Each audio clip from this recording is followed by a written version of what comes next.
உன்னை மறந்து மண்ணில் விழுந்து இளமை மலரின் மீது கண்ணை இழந்த வந்து தேக சுகத்தில் கவனம் காட்டு வழியில் பயணம் கங்கை நதிக்கு மண்ணில் அணையா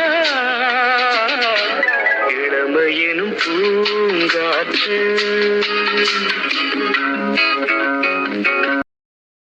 மங்கை இனமும் மன்னன் இனமும் குலம் குணமும் என்ன வேகம் துடித்தால் கண்ணீரு கூந்தல் கலைந்த கனியே கொஞ்சி சுவைத்த